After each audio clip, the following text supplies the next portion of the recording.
Hello प्यारे बच्चों, आज की इस वीडियो में देखेंगे कक्षा 5वीं विषय हिंदी कार्यपुस्तिका बुनियादी कौशल विकास का संपूर्ण हल। आज की इस वीडियो में देखेंगे कार्यपत्रक 5वां तक जो है आपका पिछले वीडियो में हमने सॉल्यूशन करा दिया है, आप अच्छे से देख लीजिएगा। आज की इस वीडियो में देखेंगे कार्यपत्रक 6। तो प्यारे बच्चों, ये वीडियो जो है राजस्थान वाले बच्चों के लिए है, तो आप अच्छे से देख लीजिएगा। कार्यपत्रक 6 में देखिए पहला क्वेश्चन है, वर्ग पहेली की सहायता से प्रश्नों के उत्तर लिखिए। देखिए यहाँ से आपको जो है इन प्रश्नों के उत्तर लिखने हैं। पहले क्वेश्चन में पूछा है एक वाहन का नाम, जैसे यहाँ पे लिखा है बस। दूसरा में है राजस्थान की राजधानी है जयपुर, तो यहाँ पे आपको जयपुर ढूंढ लेना है। देखिए ये रहा आपका जयपुर, तो यहाँ पे आपको लिख देना है जयपुर। इसके बाद देखिए दूसरे में है बरसात से बचाव के साधन है, तो बरसात से बचाव के साधन है आपके ये छतरी, तो यहाँ पे आप लिख लीजिएगा छतरी। इसके बाद देखिए नेक्स्ट है आपका चौथा क्वेश्चन में पूछा है आदमी का स्त्रीलिंग शब्द है, तो आदमी का स्त्रीलिंग होता है औरत, तो ये मिला दीजिएगा औरत से और यहाँ पे आपको लिख लेना है औरत। इसके बाद देखिए नेक्स्ट है आपका 5वां क्वेश्चन। 5वें में हरी पत्तीदार सब्जी है, तो हरी पत्तीदार सब्जी आपकी कौन सी हो जाएगी, तो यहाँ पे आपको कर लेना है पालक। इसके बाद देखिए नेक्स्ट है आपका 6वां में है रात को आसमान में दिखाई देता है। देखिए रात को आसमान में क्या दिखाई देता है, चांद, तो यहाँ पे आपको चांद को इस तरह से आपको ला लेना है और यहाँ पे आपको लिख लेना है। तो प्यारे बच्चों, इस तरह से आप वर्ग पहेली एक कंप्लीट करेंगे। इसके बाद देखिए नेक्स्ट आता है आपका दूसरा क्वेश्चन नंबर दूसरा में है मात्रा लगाकर शब्द बोलिए और नए शब्द लिखिए। देखिए यहाँ पे ये मात्राएं दिए हैं, इन मात्राओं को लगा के आपको नए शब्द बनाने हैं। जैसे यहाँ पे बना है किताब, तो यहाँ पे आपको लिख देना है किला, किसान, और ये वाली मात्रा से आपको बनाना है जैसे लिखा है यहाँ पे मौसम, तो यहाँ हो जाएगा औरत, औसत। यहाँ पे एक ही मात्रा लगी है पेड़, पेन, खेल। यहाँ पे देखिए यहाँ पे बिंदी वाला है अनुस्वर, तो यहाँ पे अंजीर है, तो यहाँ पे हो जाएगा आपका अंकुर और अंगूर। आप इस तरह से शब्द बनाएंगे। इसके बाद देखिए नेक्स्ट आता है आपका तीसरा क्वेश्चन। तीसरे में है बाल गीत का स्वर वाचन लिखिए और प्रश्नों के उत्तर लिखिए।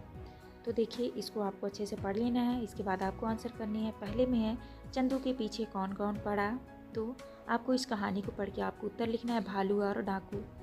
दूसरा है चाकू वाकू, आलू आलू जैसे शब्द इस बातचीत में आए हैं, आप ऐसे ही शब्द बनाकर लिखिए। तो देखिए इस तरह से मिलता जुलता आपको शब्द लिखना है। जैसे यहाँ पे है आलू भालू, कालू आलू, डाकू वाकू, लालू चालू, आप इस तरह से शब्द लिखेंगे। इसके बाद देखिए नेक्स्ट है आपका चौथा क्वेश्चन में है शिक्षक ध्वनि प्रदूषण पर 5 वाक्यों का श्रुत लेख करवाइए।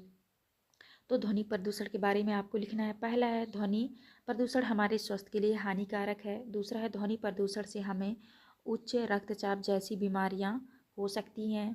और तीसरे में है इससे हमारी श्रवण शक्ति कम खराब हो सकती है। और चौथा में है अधिक तेज ध्वनि वाले वाहनों से ध्वनि प्रदूषण होता है। आप इस तरह से चौथे के आंसर में करेंगे। तो प्यारे बच्चों, यहाँ पे आपका कार्यपत्रक 6 कंप्लीट हुआ। इसके बाद नेक्स्ट आता है आपका कार्यपत्रक 7। कार्यपत्रक 7 में देखिए पहला क्वेश्चन है मिलाकर लिखिए और पढ़कर शिक्षक सहपाठी को सुनाइए। देखिए यहाँ पे ओ है, रा और नी है, तो इन शब्दों को आपको मिलाकर पढ़ना है और लिखना है। तो ये हो जाएगा आपका ओढ़नी। इसी तरह यहाँ पे बड़ा छा है और बड़ा त्रा, तो दोनों को मिला के पढ़ेंगे तो आपका हो जाएगा छात्रा। इसी तरह यहाँ पे हो जाएगा झबला, यहाँ पे दौड़। आप इस तरह से करेंगे। इसके बाद देखिए नेक्स्ट है आपका दूसरा में दिए गए वर्णों से नए शब्द बनाइए। देखिए यहाँ पे छा है, छा से आपको नए शब्द बनाने हैं छतरी, छप्पन, छाछ, छाप। इसके बाद झा से आपको बनाना है झरना, झंडा, झाड़ना, झांकना। इसके बाद ला से आपको शब्द बनाने हैं लाल, लड्डू, लोमड़ी, लाली।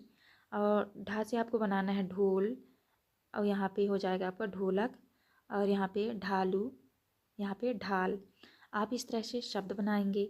इसके बाद देखिए नेक्स्ट है आपका तीसरा में है दिए गए चित्र पर शिक्षक सहपाठी से चर्चा कीजिए तथा उस पर 5-6 वाक्य लिखिए।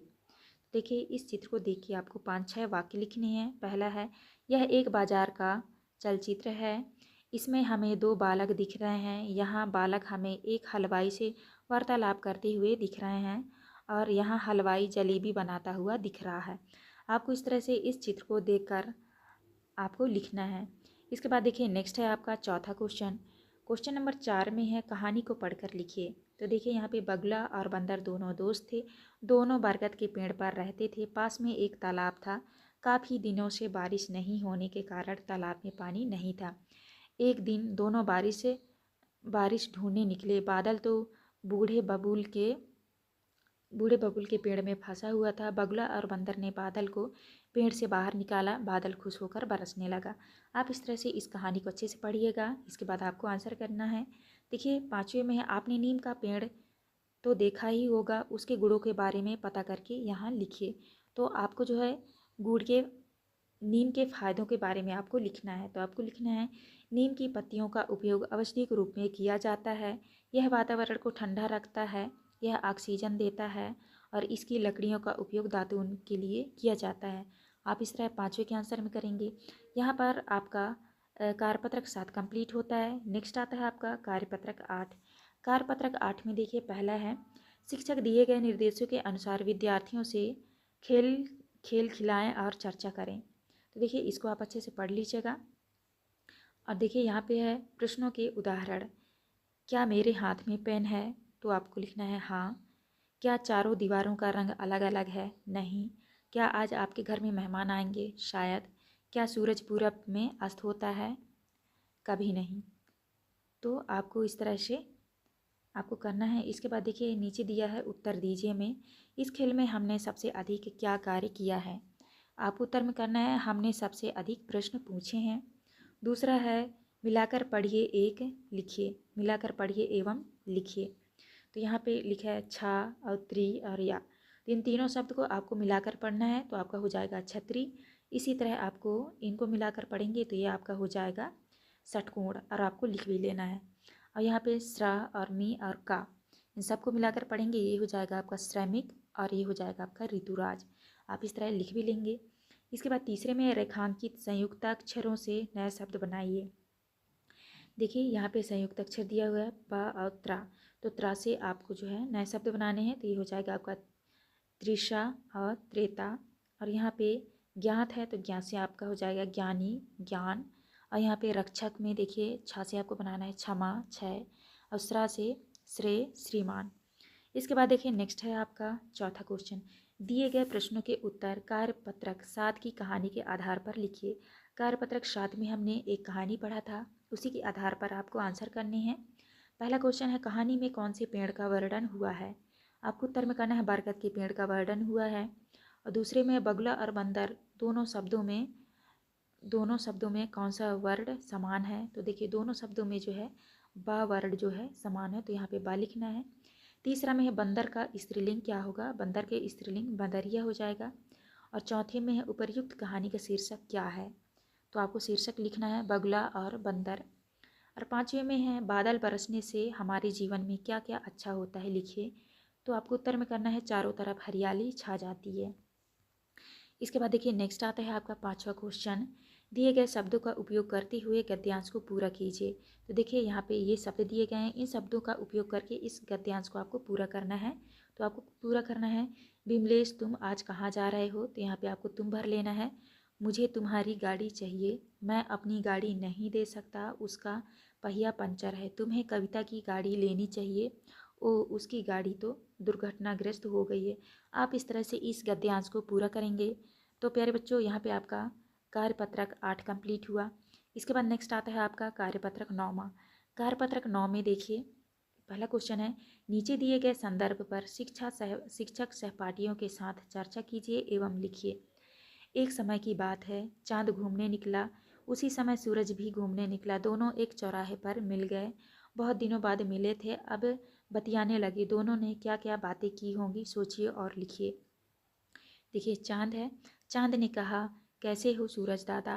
और सूरज ने कहा मैं बिल्कुल सही हूँ, आप बताओ।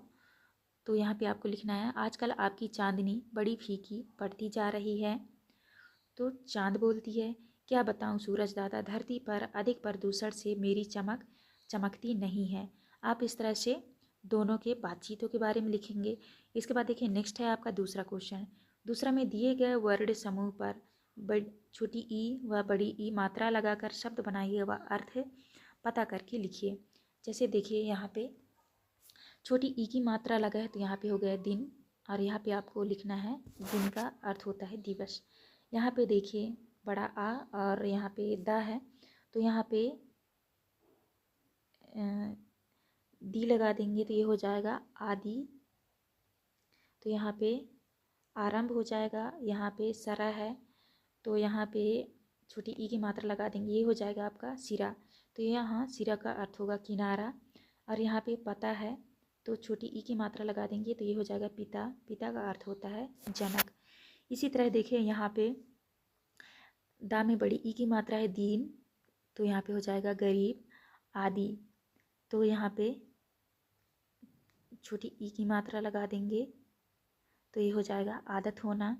और यहाँ पे है सारा, तो यहाँ पे आपको लिख देना है बड़ी ई की मात्रा लगा देंगे तो ये हो जाएगा सीरा, इसका अर्थ होता है चाशनी। और यहाँ पे पता है तो यहाँ पे आपको बड़ी ई की मात्रा लगा देना है तो ये हो जाएगा आपका पीता, तो पीता का अर्थ होगा पीना। तो आप इस तरह कर लेंगे।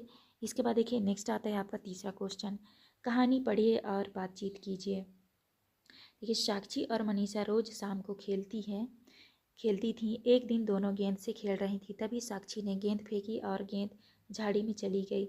दोनों गेंद निकालने के लिए झाड़ी के पास पहुंची। दोनों गेंद खोजने लगी, तभी साक्षी चिल्लाई सांप सांप। मनीषा दौड़कर आई, दोनों सांप को देखने लगी। सांप हिलडुल नहीं रहा था। फिर वे सांप के करीब गई। उन्होंने देखा यह तो खिलाना वाला सांप है। इसके बाद देखिए आप इस तरह कहानी पढ़ लेंगे। चौथे में है अपनी सखी पूनम को पत्र लिखिए। तो देखिए अपनी सखी पूनम को पत्र लिखना है तो यहाँ पे आपको लिखना है प्रिय सखी पूनम, सप्रेम नमस्ते।